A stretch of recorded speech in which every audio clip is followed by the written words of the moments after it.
When I first arrived in the cell, it was just absolutely scary. I've never known anything so... I was terrified. I started asking a few questions and I said, well, which is my bunk? And they said, well, you don't have one. So I said, well, where do I sleep tonight? And they said, well, on the floor. And I slept on the floor for 7 months. I'm a big bloke and I think fairly tough, but I mean, there I was actually down at under 12 stone. And my friend was actually weighed, I think, 57, 58 kilos. I spent 3 hours outside in 7 months. The rest of the time was in the cell. The cell could take about 6 people to 8 people, and there were normally about 16 of us in the cell. We never had hot water. I never saw hot water or felt hot water for 3.5 years. I never wore a pair of shoes for 3.5 years, just flip-flops. We got no clothes from the prison. I was very much on my own for so much of the time, and you felt alone.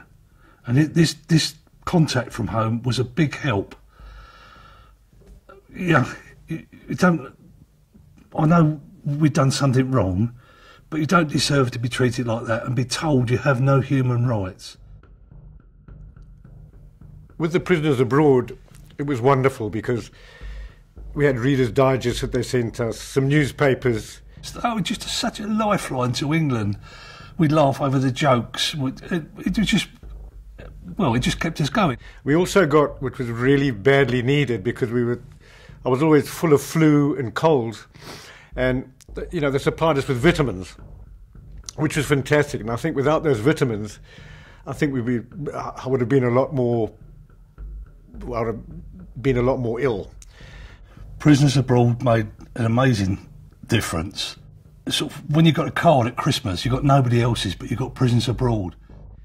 On my 59th birthday, I didn't receive a birthday card from my mum or my sister or my daughter and son, and it's since transpired after that I received a letter from them, and they'd sent me a birthday card, all my family, with some money in it.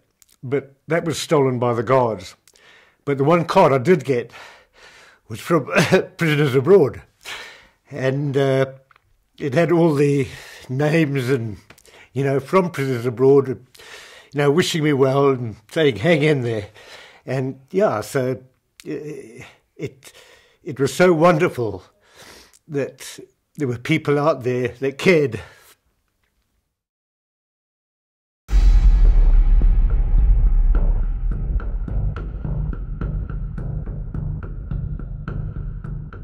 Prisoners Abroad was a lifeline, and I really do appeal to anybody who's watching this to help as much as you can to those prisoners worldwide who are desperate and need the care that Prisoners Abroad can do. Thank you.